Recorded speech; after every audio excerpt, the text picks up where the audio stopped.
Right, hi everybody, afternoon. Welcome to the Art of Networking. Just to give you a little bit of background very quickly about me.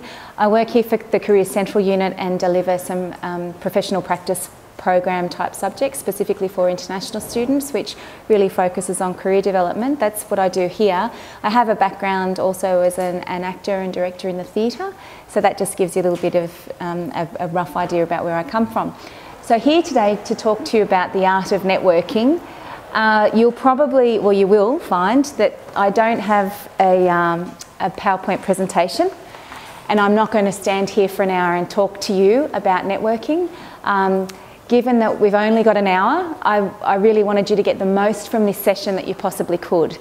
And I think the best that I can give you are some really solid, very practical tips about how to network. Networking and or communicating interpersonally on a verbal level in front of groups doesn't come naturally to everybody. As you would know, I'm telling you something you know I'm sure already. Some people it comes easily to and they manage it and don't have to practice it, but what I would say mostly about the art of networking is it may be something you have to practice, which we will be doing today. So there is plenty of information on the internet about networking. So again, rather than making this an hour presentation to you about stuff that you can research yourself in terms of tips and the 10 things to do and not to do when you're networking, you can access those resources really easily yourself. So what I really just wanted to do was give you a real snapshot of what I feel are the most important aspects of networking. So networking is something that I do a lot myself in my position here at the university. I'm at a lot of after hours networking events through the Illawarra Business Chamber, the Illawarra Women in Business, but also in a prior life. I used to work in sales and marketing and advertising for the media, so that involved a lot of networking. So what can I tell you, and I will move around, and I know they wanted to record the session today, but that may not work so well, so I apologise for that. At some point I am going to get you up moving, and but until I do that, I just want to bring to your attention a quote from Shakespeare, okay? And some of you may or may not have heard that quote. I'm not sure what your disciplines are. Just a really rough show of hands. Tell me, just put your hand up if you're from a more professional discipline, i.e. say the sciences or engineering, mathematical type background, okay? And then put your hand up if you're from a humanities, more of that field. So, you know, HR, arts, creative arts and so on. So we've got a lot more people from the technical backgrounds by the looks. Okay, so some of you may or may not have heard the quote from a Shakespearean play, As You Like It. All the world's a stage and all the men and women merely players. Okay, all the world's a stage and all the men and women merely players. And I believe that to be true. Okay, we all have a persona that we put on when we're in public. And usually, whether you're aware of it or not, depending on the context or the situation that you're in, whether it's, you know, at university, with your friends, with your family, your traditional family, say for example, you probably position yourself a little differently when you're with your family or grandparents, say, as compared with you are with your own peers. You may even dress a little differently. You may dress a little more conservatively when you go and see your family, for example. And it's definitely the same for the world of work. And it can even be heightened in the sense that within particular organisations there's a culture, and you will dress a certain way and speak a certain way depending on the culture of that organisation or that industry or field. So all the world is a stage, and that is especially true for networking. And what I'm going to ask you to start thinking about, and for some of you may already have networked, you may already be quite skilled at it, is to consider every point of contact with every person in your life from this point onwards is a networking opportunity. Every point of contact, whether it's someone from the university, whether it's a peer, whether it's someone in a workplace, consider it as networking. You are merely a player on the world stage. So the point of that is, consider how you're presenting yourself. Consider the things that you say, how you say them, what you say about yourself, and also, importantly, how you speak of others. And especially in this current world that we live in, what's so, well, it's not unique, you've all kind of come through with it, but certainly it's just been for me in my professional career in the last 10 to 15 years, what has happened so dramatically, what has changed so dramatically that makes what I'm saying even more important? Someone? Social media. Social media, okay? The internet, the World Wide Web. Anything you say, anything you do online, digitally, sticks, it's there forever. So you need to consider everything that you post online is really going to contribute to your network in one way or another. In the way that you are playing yourself on this world stage, people view that, interpret it, take meaning from it. So that's, I guess, what I wanted to talk about today. So I'll divide it up into two kind of sections. One will be networking as such, and the pitch.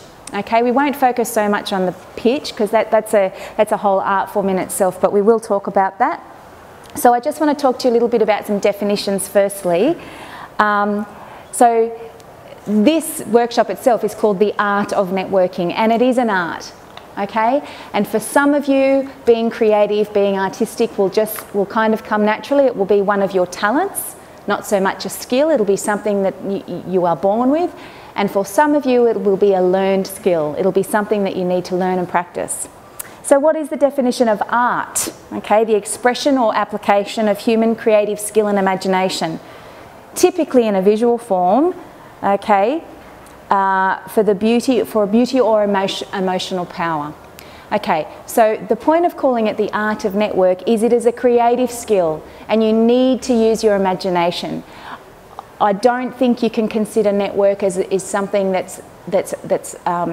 there's not a science to it, okay? There are hints, there are tools that you can use to help you to become a better networker, but it's something where you need to kind of step out of your square a little bit and learn to be creative. And if creativity and imagination are not your natural talents, it's something you need to learn and practice. So the art of networking. So network, what's the definition of that? Well, the verb is so it's an active. So being a verb, it's something that's active, not passive, is to link with or connect. These definitions are from the Oxford Dictionary online. So to link with or connect, to link, to connect. Okay, so what I want you to start thinking about is, so the art of network is to be creative, it's to be imaginative, and it's to link with people, okay?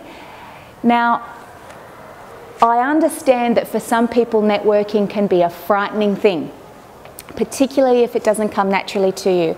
And some of the common things that people are concerned about when they go to networking events is they are concerned that they have to do some selling, or they need to ask for a job, or they need to ask for a favour, and that may feel uncomfortable.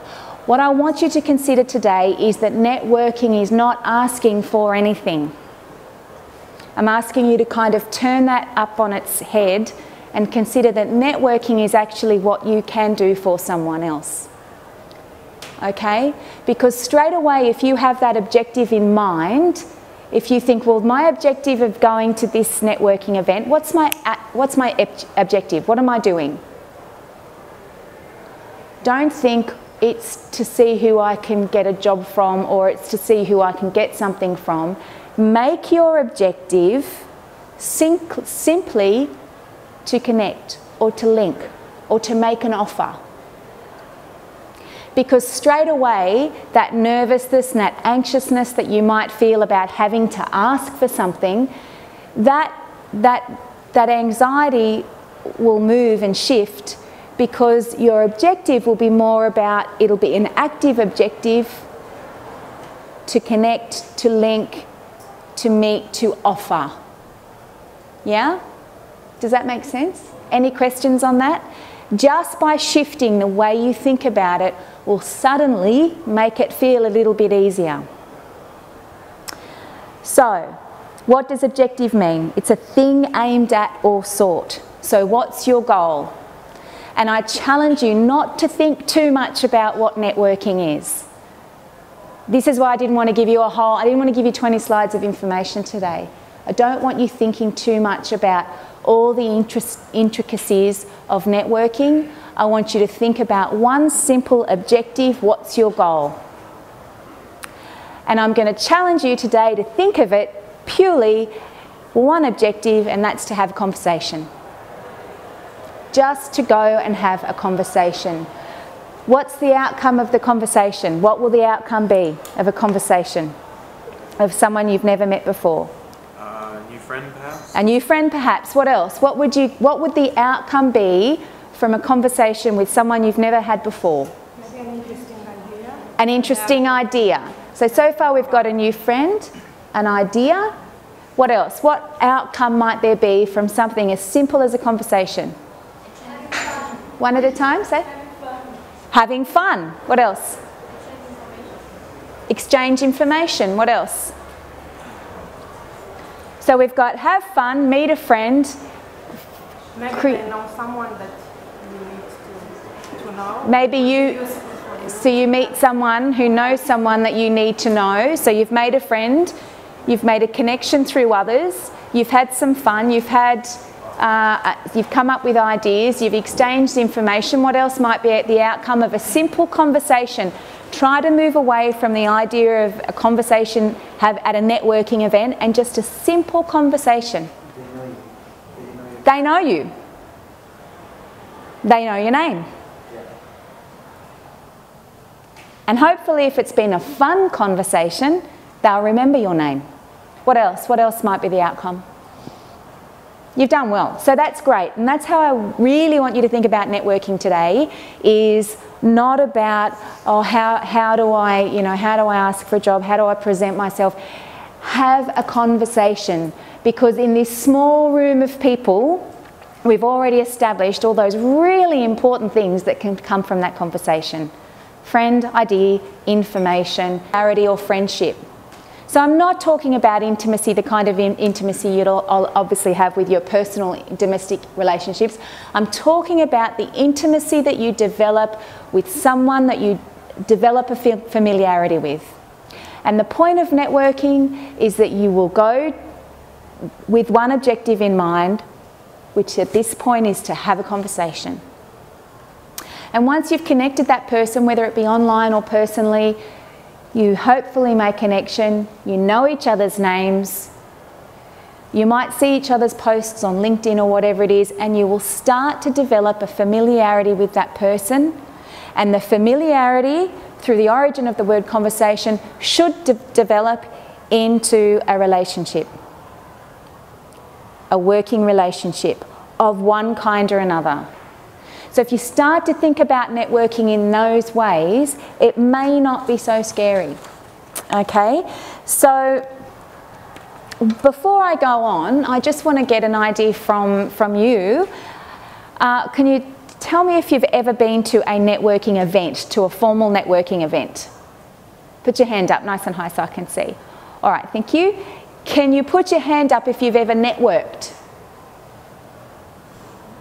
It should be everyone in the room, right? Have you ever had a conversation with someone you didn't know? Yeah? That's networking. This is what I'm asking you to do, is consider it is really just a general life skill. And consider that networking is something that is taking place every single day in your life. When you talk to your lecturers, when you talk to your peers, when you talk to the person at the coffee shop, because you don't know who they know. And also to consider it more about not what can they do for you, but what you can do for them. Okay, it's about that mutual benefit.